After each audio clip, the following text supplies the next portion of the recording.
ada contoh. Kita tadi bahas ikhfa syafawi dan idgham mutamathilain atau idgham mithli. Nah, di dalam contoh ini ada contoh bagian yang mana? Apa? Mana bacaan ikhfa syafawinya? Umbi. Kenapa ini dibaca? Ini disebut bacaan ikhfa syafawi. Karena mim mati bertemu dengan huruf ba. Ada berapa huruf ikhfa syafawi? Ada satu, sebutkan. Berarti cara membacanya bagaimana kelompok satu?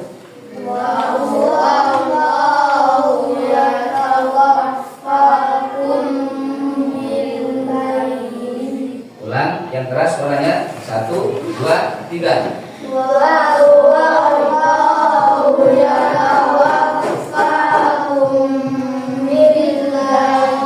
Nah, cara bacanya adalah wa huwallahu yatawaffakum bil-laili. Bacaan ikhfa syafawi kelompok 1 dapat bintang lagi. Nah, sekarang kalian sudah paham bacaan mana itu bacaan ikhfa syafawi dan bacaan idgham mithli atau idgham mutamathilain. Selanjutnya kita lihat di modul agama kita, yaitu menulis Quran surat Al-Ma'un. Nah, sekarang kalian semuanya tulis surat Al-Ma'un itu dari ayat pertama sampai ayat yang ke-7. Nah, setelah kalian tulis surat Al-Ma'un ayat 1 sampai 7, kemudian selanjutnya yang kita pelajari adalah asbabun nuzul Quran surat Al-Ma'un ayat 1 sampai 7. Asbabun nuzul itu apa, Pak? Asbabun nuzul itu adalah sebab-sebab kenapa surat Al-Ma'un ini diturunkan. Jadi ada sebabnya. Seluruh surat dalam Al-Quran itu semuanya pasti ada sebabnya saat diturunkan, termasuk surat Al-Ma'un ini. Nah, seluruh surat di dalam Al-Quran itu semuanya ada berapa surat di dalam Al-Quran semuanya?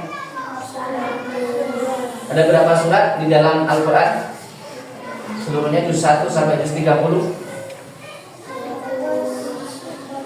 Ada berapa? 114.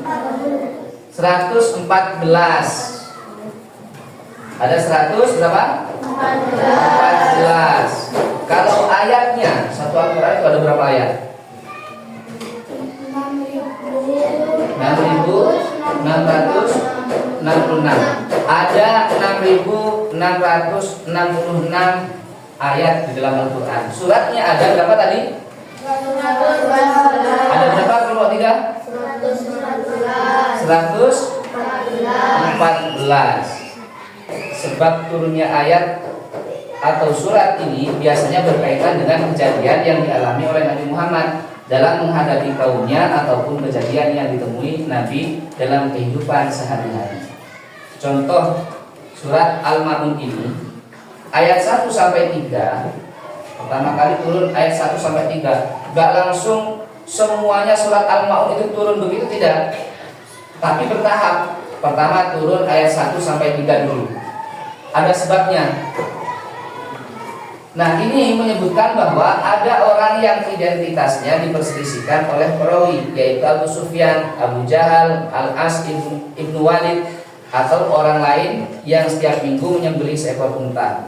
Suatu ketika ada anak yatim yang datang meminta sedikit daging yang disembelih, namun mereka menghakik dan mengusir anak yatim tersebut. Surat Al-Ma'un ayat 1 sampai 3 itu turun karena ada peristiwa dulu, ada anak yatim. Saat penyembelihan hewan unta itu ada anak yatim yang ingin meminta daging dari unta tadi. Tapi oleh orang yang menyembelih ini nggak boleh, malah disuruh pergi anak yatim ini tadi. Maka dari itu turunlah surat Al-Ma'un ayat yang ke-1 sampai 3 dulu. Nah, itu sebab kenapa surat Al-Ma'un ayat 1 sampai 3 diturunkan.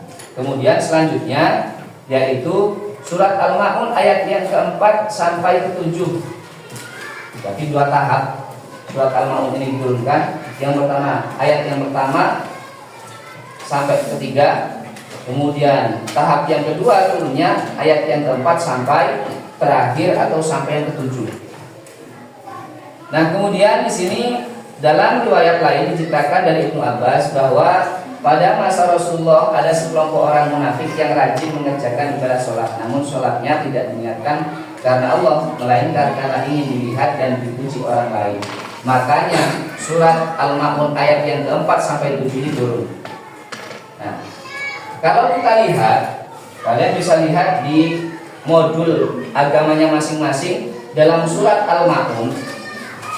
Lihat semuanya di surat Al-Ma'un.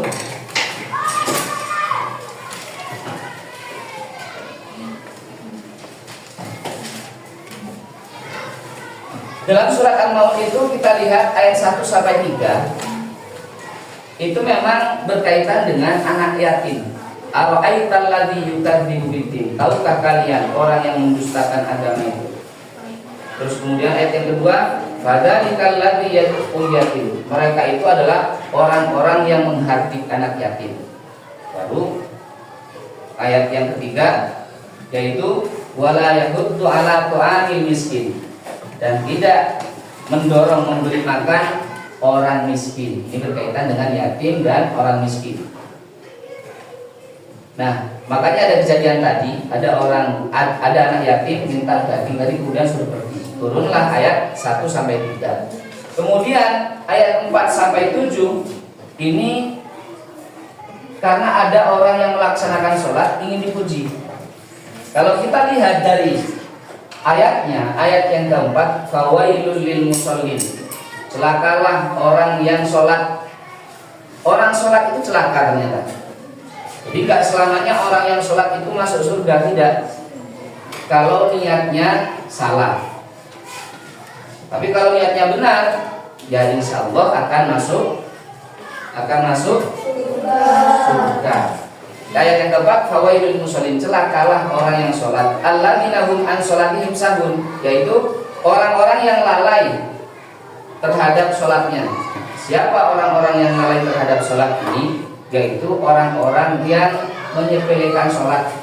Seperti contoh, adzan zuhur jam 12 namanya. Terus kita pulang sekolah masih jam 1.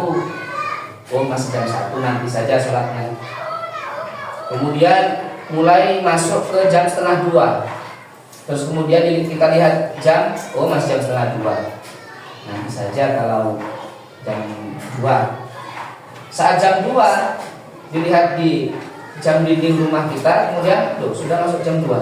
Oh masih jam 2, masih ada waktu sholat zuhur, masih ada, nanti saja jam setengah 3. Itu termasuk salah satu orang-orang yang melalaikan sholat, apalagi yang tidak melaksanakan sama sekali. Wong masih ingin punya niatan sholat tapi diundur-undur, itu saja disebut orang yang melalaikan sholat, apalagi kita tidak melaksanakan sholat sama sekali. Kemudian ayat yang berikutnya, ayat yang ke-6, yaitu alladzina hum yura'un, orang-orang yang berbuat riya.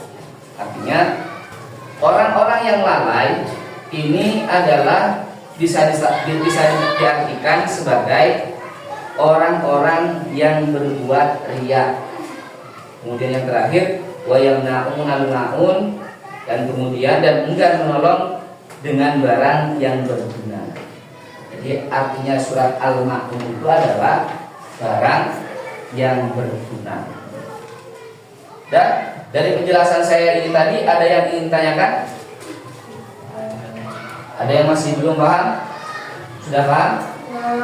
Ya, kalau sudah, hanya itu saja dari saya. Kurang lebihnya mohon maaf dan semoga bermanfaat. Sekarang sebelum kita akhiri pembelajaran kali ini, silahkan dipimpin berdoa untuk istirahat.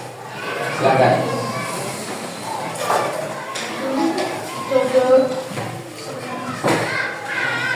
Tidur siang berdoa mulai. Bismillahirrahmanirrahim. Allah